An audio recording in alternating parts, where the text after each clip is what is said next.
Good evening students. आज हम अपना टॉपिक क्लास 11th का जर्नल करेंगे। जर्नल करने से पहले हमें सबसे पहले समझना होगा कि जर्नल क्या होती है।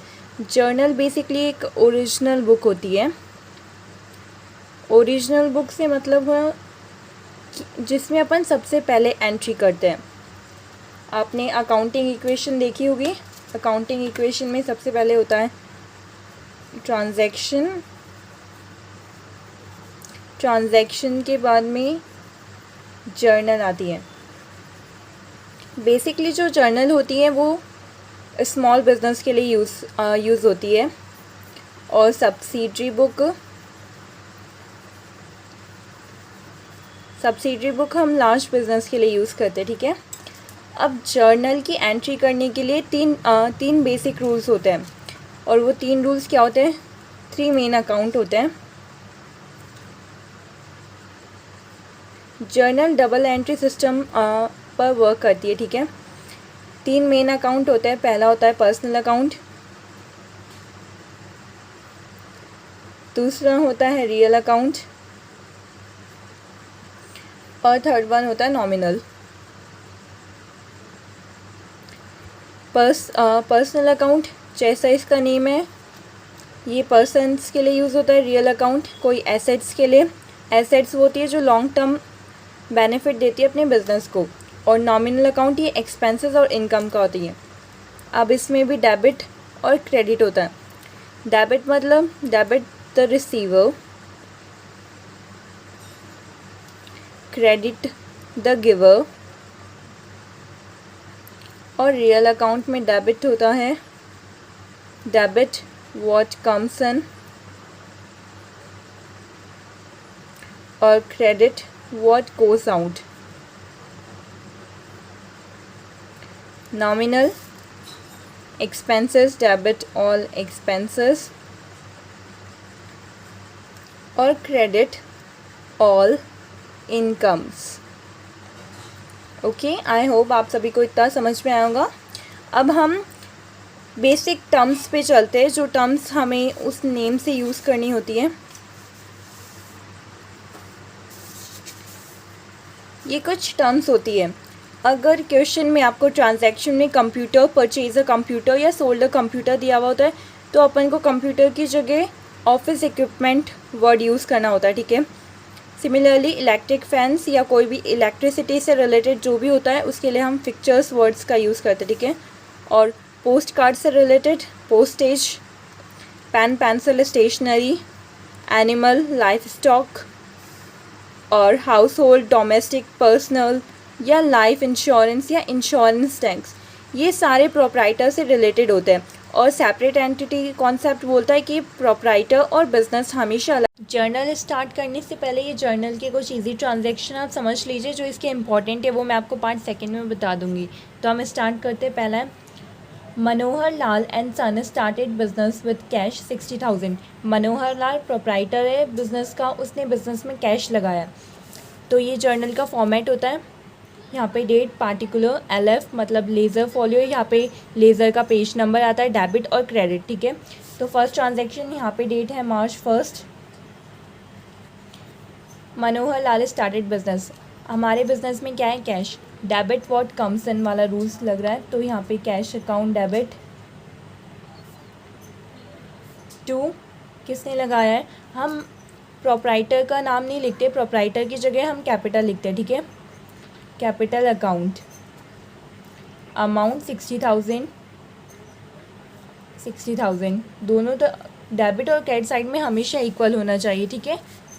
उसके बाद में यहाँ पे हम नरेशन लिखते हैं, मतलब जो ये ट्रांजैक्शन है इसको शॉर्ट फॉर्म में लिख देते हैं ताकि जो एग्जामिनर है उसे पता चल जाए कि आपने किस पे बनाए। ठीक है।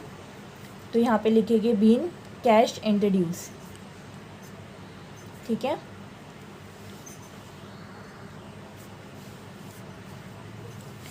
अब सेकंड एंट्री देखते हैं March 2nd की।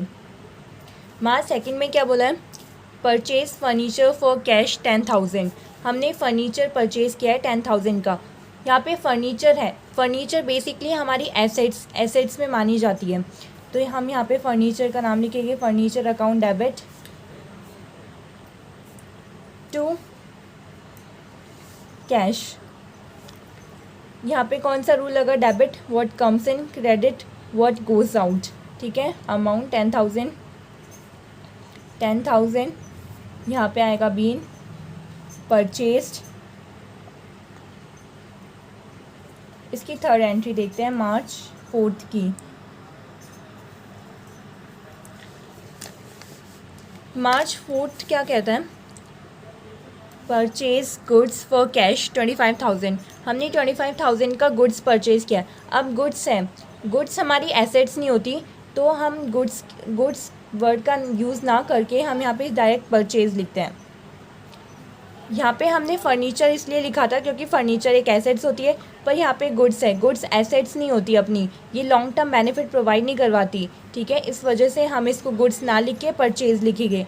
और जब हम गुड्स को सेल करेंगे तो उसकी जगह हम गुड्स ना लिख के सेल्स लिखेंगे और ना परचेज़ लिखेंगे। ठीक है,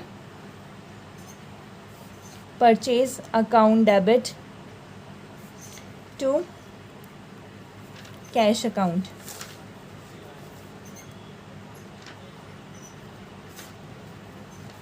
अमाउंट थी 25,000।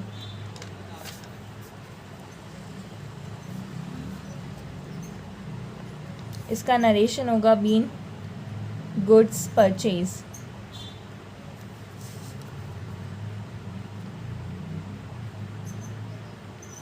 मार्च 5 की एंट्री देखते हैं। मार्च 5 में क्या है, ब्रॉड गुड्स फ्रॉम कमलेश। हमने गुड्स कमलेश से परचेज़ किया है, तो यहाँ पे इस बार अपन ने कैश में तो किया नहीं, तो इसकी एंट्री होगी परचेज़ तो गुड्स किया, तो इसकी सिंपल एंट्री जो पहले वाले में थी, purchase account debit to Kamlesh, credit the giver. हमें कौन दे रहा है, गुड्स कमलेश, तो कमलेश अकाउंट कितने में 15,000, तो हम यहाँ पे अमाउंट लिखेंगे 15,000। फिर यहाँ पे narration being goods purchase from Kamlesh, या गुड्स परचेज ये भी लिख सकते हैं। फिर मार्च 10 की एंट्री देखते हैं, पेड कैश टू कमलेश 15,000। हमने कमलेश को 15,000 रुपीज़ की पेमेंट कर दी। तो यहाँ पे कहीं पर्सनल अकाउंट का रूल लग रहा है। पर्सनल अकाउंट में डेबिट द रिसीवर, रिसीवर कौन है, पैसे किसे मिलेंगे, कमलेश को, कमलेश अकाउंट डेबिट। अब हम कमलेश को क्या दे रहे हैं, कैश, तो कैश दे रहे हैं, तो हमारे पास से क्या गया, cash to cash account. 15,000 payment हुई है, 15,000। यहाँ पे नरेशन लिखेंगे बीन कैश पेड।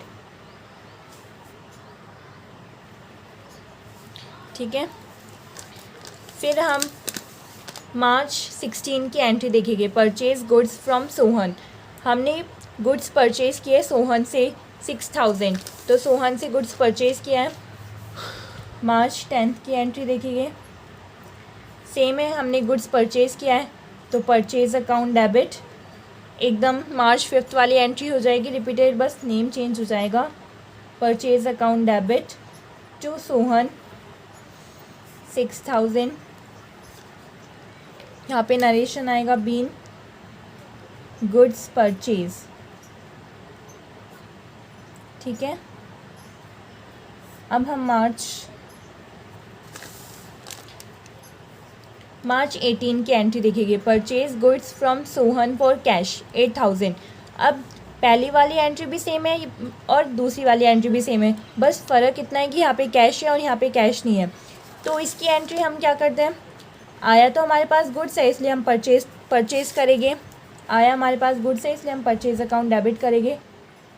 पर हमारे पास गया क्या है, कैश गया है। यहाँ पे आप सोहन मत लिख देना, जहाँ पे कैश वर्ड आएगा वहाँ पे कैश का ही नाम आएगा, उस पर्सन का नाम नहीं आएगा। ठीक है, 8,000 थी अमाउंट, तो 8,000 लिखेंगे। यहाँ पे लिखेंगे being goods purchased in cash.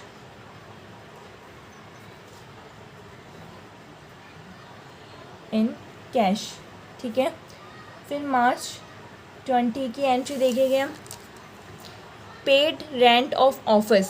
हमने ऑफिस का रेंट पे किया है 1,000 का, तो हमने debit all the expenses, nominal वाला रूल। ठीक है, नॉमिनल अकाउंट वाला रूल लग रहा है इसमें, तो रेंट अकाउंट रेंट को रेंट ही लिखेंगे, रेंट अकाउंट डेबिट। हमारे पास से क्या गया है, कैश अकाउंट 1000 का, 1000 का। यहाँ पे नरेशन लिखेंगे, बीन रेंट पेड। यहाँ पे आपको टोटल करना है, यहाँ पे एक लाइन खींच लेना, जो ये लाइन एक्स्ट्रा जा रही है नीचे उसको इरेज कर देना, ठीक है। यहाँ पे ऐसे कॉलम बनाना है, फिर टोटल लिखना है इसका, और इस डेबिट और क्रेडिट साइड का अपन टोटल करेंगे तो इसका टोटल आएगा 1,40,000। दोनों तरफ हमेशा सेम आना चाहिए, ठीक है।